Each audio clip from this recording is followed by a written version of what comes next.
Hey. Hey. Let's see. I don't even think I need this. We're so intimate here. Yeah. This is all good, right? Yeah. All right. Well, I'm a teacher, so this is easy talking in front of people like this. Okay, you can follow me on Instagram. I'm going to take your lead. If you don't follow me already, and I'm sure you don't, if you don't know me, it's Iconwords. That's ICONWORDS. Simple, no underscore. Simple. No Underline that. underscore capital with the Q. No, Iconwords. I have the amount of followers of an 8-year-old. I probably have more followers than I have, so you know, I need some followers. Okay. Really appropriate being here in a church tonight. My parents were over just talking about belief and what we believe, and it's what creates so much conflict. Our beliefs clash with each other. Right? And I have a strong belief, and you have a strong belief. You believe it's right, and I believe mine's right, and we can't seem to find common ground with it. And it's a struggle, and you know what I know? I know that I don't know a lot about what I don't know. And I don't know a lot about a lot of things. I only know what I know. I know that doesn't make a lot of sense, but it does. But I know what I believe can be changed by other people's beliefs if we listen and if we open up and we all come together like this. This is a great venue here, and I'm really glad to be part of it. I thank Alexa for reaching out, okay? Or I think I reached out to her based on a connection of mine, and I got here. Like I said really quick, I'm a teacher, so 17 years I teach in Central Iceland. Right? See, your belief just changed, right? Now I might have some credibility, right? I got a little cred right there. I know. Just some guy in a pink checkered shirt, but now I'm CI. Well, you made it 17 years in CI. That's a good one. Right now I'm woke. Right? I know. So what I do as a poet, I'm a rapper. I just released a CD a few months ago, which here's my plug I have if you all want to, support the local artists. I have some CDs. I tell stories.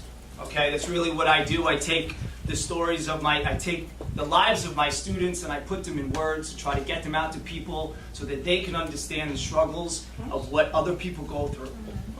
That's what I feel I've been put here to do, okay, as an educator and as an artist.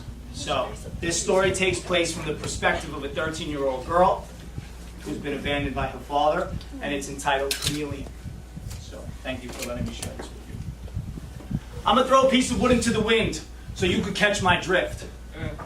I'll be swift while I close each one of my fingers. In other words, I'm going to clench my fist because I missed the best part of my childhood. So let me pull back my sweatshirt hood so you could see my face.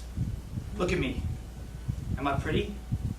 Did I turn out the way you pictured me? Framed and disdained. Do you think you know me and understand the complexity of what could possibly explain my personality? How could you? Your hands didn't help build me. The blocks, you never bought me. When I needed a daddy, well, all I had was a mommy. Well, see, that's not really true either. I was mostly raised by a latchkey, slung around my neck against the alimony child support check you'd said I'd get was never stamped deposit. Judgment time. Guilty? Are we? Because now you want to look at me.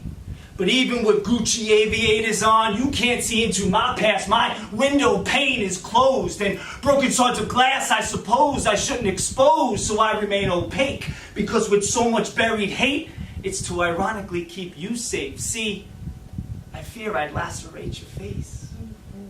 My outsides resemble a trace of success, but my inside's a mess, and slow ticks of time reminds me it's not fine, because my life is similar to a wet pink sock hanging on a clothesline.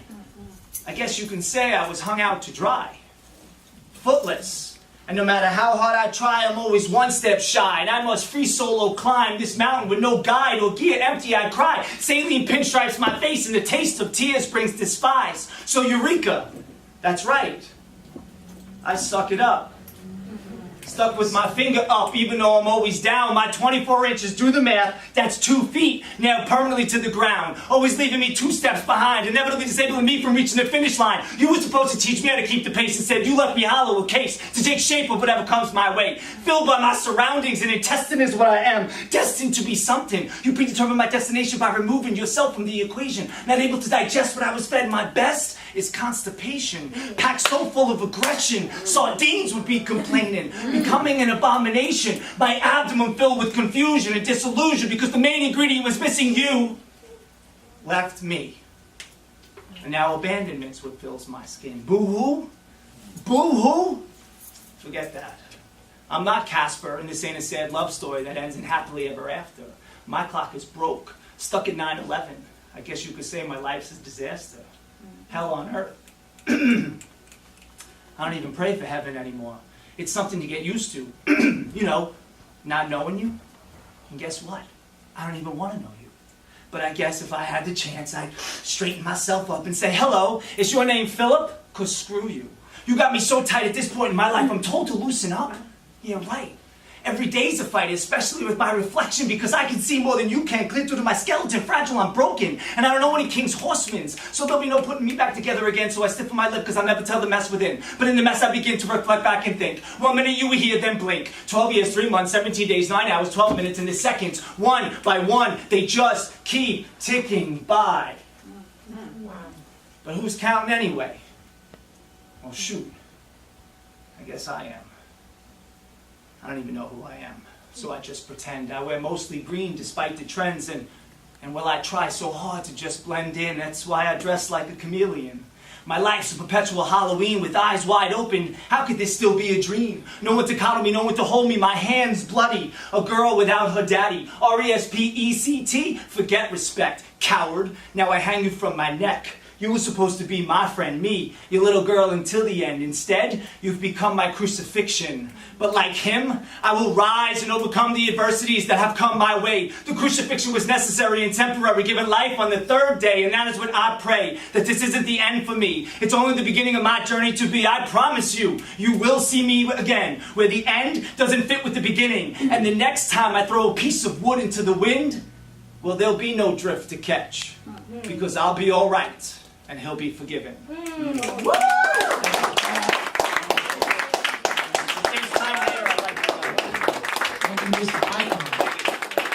you just got nominated, you're not on tonight.